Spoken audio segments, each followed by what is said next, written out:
It's 2019, everyone, and you know what that means. It's time to review the top 10 movies of 2018!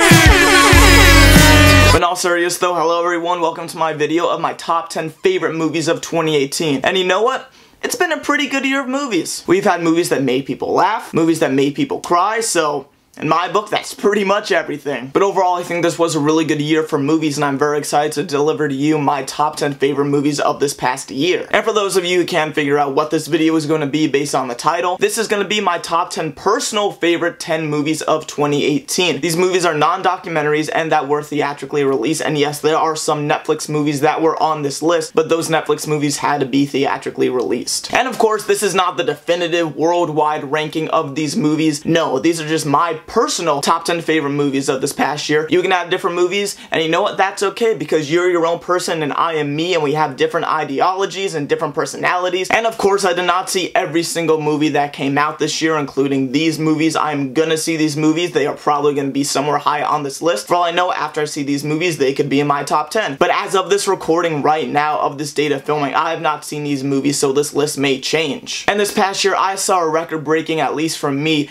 88 movies that were released in 2018. That is the highest I've ever had for one of these lists, and of course it's going to continue to grow, so that really shows you what I like to do in my free time. And one more thing before we start off this list, I'm just gonna run off some honorable mentions of movies that I think really should be on this list, but didn't reach the level of top 10 quality that I was expecting. And some of these movies include Crazy Rich Asians, Creed 2, American Animals, Bad Times at the El Royale, Thoroughbred, Sorry to Bother You, Heartbeats Loud, Overlord, Ralph Breaks the Internet, Mission Impossible, Fallout, Teen Titans Go! To the movies, Black Klansman, Blockers, Black Panther, and Game Night. And now, ladies and gentlemen, this is gonna be my top 10 favorite movies of 2018. And to kick off the list at number 10, we have The Favorite, which is kind of fitting to be on the list of my favorite movies of this past year. I hadn't seen this movie until recently, and I was actually really surprised about this movie. It stars Emma Stone and Rachel Weisz, and is set during the time of Queen Anne, and it is a period piece. Personally, I'm not a huge fan of period pieces, but this movie really surprised me because I had a sense of craft and quality behind this movie that I was not really expecting, and I thought was executed very well. The performances of Rachel Weisz and Emma Stone are absolutely amazing. The movie is surprisingly a dark comedy. It has offbeat humor, which I think is really refreshing for a period movie such as this that made it stand out among other period movies that we have gotten this year and years previously. But probably one of my favorite aspects of this movie is the cinematography and the score. The cinematography is unique, it is distorting, and it is absolutely beautiful, as well as the score, which I think is haunting. It's chilling. It made me feel uncomfortable, and I thought it fit the movie very well, and I think that's what made it stand out among other movies of similar genres. But I think what really made this movie work, all these elements, the humor, the cinematography, the score, the awkwardness, the main craftsman behind this movie is its director. I'm totally gonna butcher this name.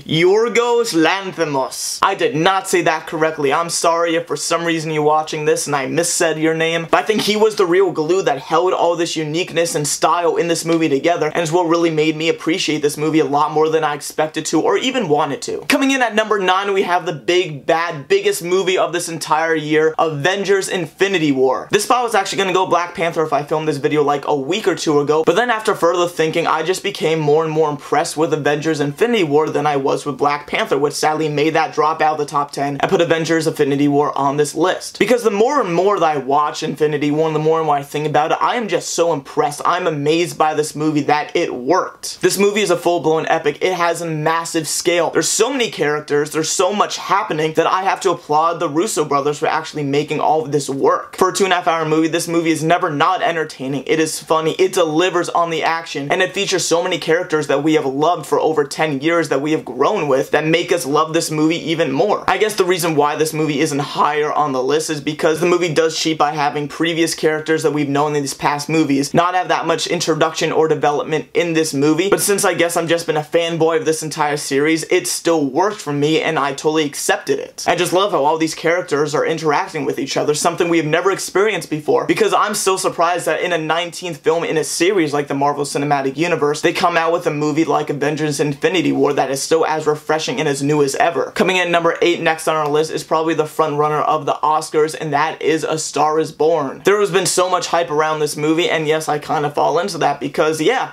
This is a great movie. This is a very well crafted, powerfully performed, very well directed movie that I really liked. Yes, it is a story that we've seen before. It declares the rise and fall of fame and how it can affect people and relationships, but the craft behind this movie, especially from director Bradley Cooper, was absolutely phenomenal. I'm very impressed that this is Bradley Cooper's first take on directing because it was great. He did a great job. But the thing that really makes this movie in 8th place on my list is the performance of Lady Gaga. I'm much more of a style over substance type of person when I rank movies, but the performance of Lady Gaga is so strong that it put A Star Is Born as number 8 on this list, and it delivered. Lady Gaga is an absolutely amazing performance. She can sing. The songs in this movie are absolutely amazing, but I just still cannot get over the fact of Lady Gaga's performance, which is moving as well as heartbreaking. Next up, number 7 on my list is one that I reviewed over the summer, and that is Upgrade. Basically, what I said in my review still holds true to this moment. It is a very surprisingly funny movie that has an original idea that was very well executed, given by great direction from its director Lee Winnell. It was a very quick-paced movie. It never lasted longer than it should have been, and the ending for this movie is what still holds this movie so high in my heart and on this list, because it turns the tides of Hollywood ending by giving that happy Hollywood ending while also having a more downer ending as well when both sides win. Upgrade was probably one of the more overlooked movies of 2018, and I still highly recommend checking it out. Coming in number 6 on my list was one that was released back in February, and that is Annihilation. Personally, I did not think the movie was going to be that good going in, but coming out, I was absolutely blown away from this movie. I don't know why I had my doubts in Alex Garland. I did love Ex Machina, and he absolutely did a great job with the role. Natalie Portman and all the supporting cast in this movie deliver great performances, but the real winner of this movie is the sound design, the visuals, the score of this movie. It's absolutely beautiful on the big screen. The ending of this movie is mind-bending. It may not make total sense, but mainly due to the visual aspect of this movie holds very high on my list. Coming up next on this list, and my number 5, is Steve McQueen's Widows. Now, I actually wasn't even going to see this movie. I heard great things about it, but it wasn't really getting any awards buzz, and it was leaving theaters the next day. It was not playing anywhere near me, and I had nothing to do, so I'm like, yeah,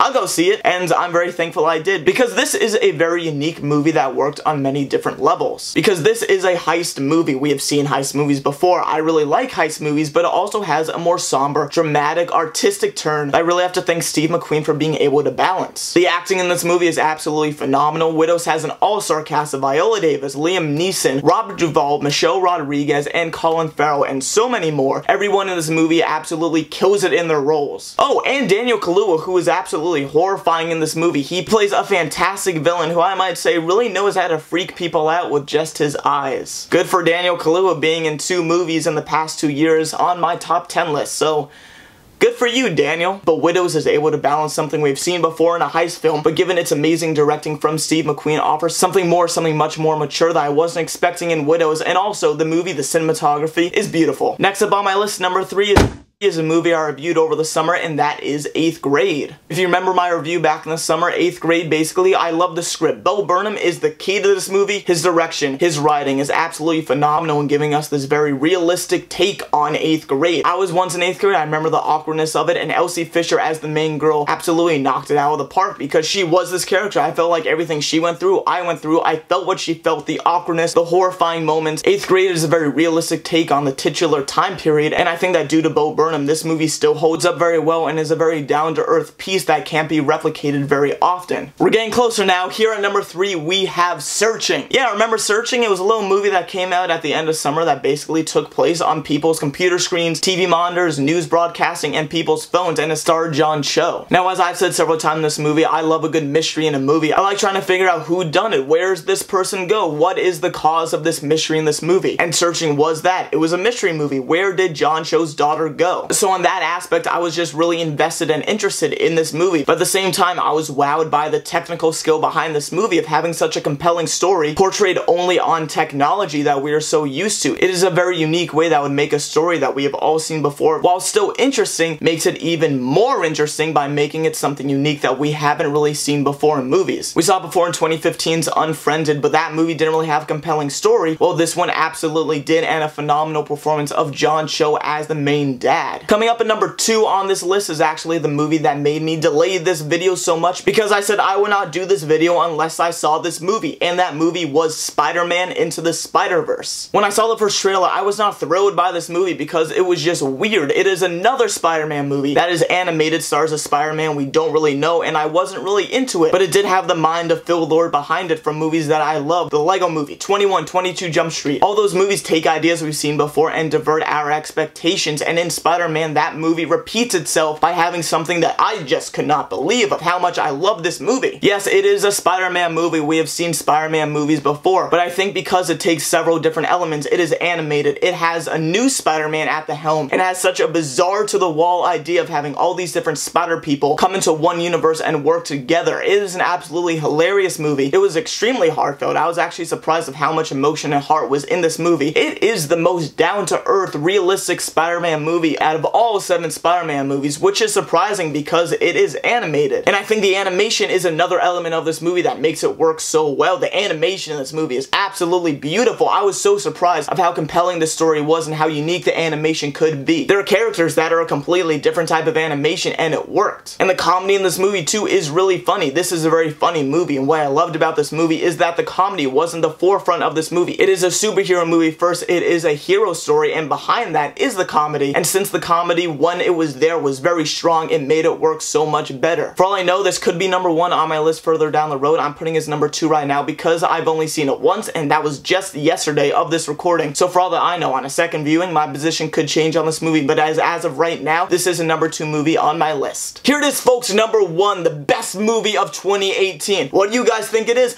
I know what it is, and it is A Quiet Place. The minute I stepped out of the theater back in April of seeing A Quiet Place, I knew that this was going to be one of the best movies of the year for me, and I'm still surprised of how well it holds up. I've seen this movie about maybe 5 or more times, and I absolutely love this movie each time I see it. It is a very tight movie, it is very well paced, and it has amazing performances, especially from Emily Blunt. The direction from John Krasinski is very strong, and at the core of this movie, it has a lot of heart to it, which is what I really love about this movie. It is not just a typical monster movie, it has a lot of heart. It is a movie about family. And beyond that, this movie is just a technical marvel. The unique sound design of this movie, of not having that much sound in a horror movie, which is known for jump scares, is absolutely unbelievable. And yes, this movie does have jump scares, but it succeeds in when it has scenes of tension and horror due to the perfect use of sound design and the characters that we care about because of the very smart writing and direction from John Krasinski. And this movie still proves the point that yes, there are still so many original smart ideas left in Hollywood. I absolutely love A Quiet Place. I can continue to watch this movie. It has amazing performances, great scenes of tension, a very smart script, great direction. It is a very deep, warm family story at the core of it that delivers on the family heart aspect and also the monster aspect. I think that Quiet Place is an absolutely phenomenal movie, and it is my number 1 favorite best movie of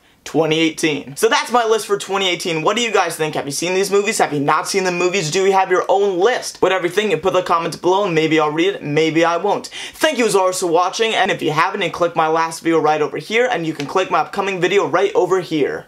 Thank you as always for watching, have a happy new year, and hope to see you next time.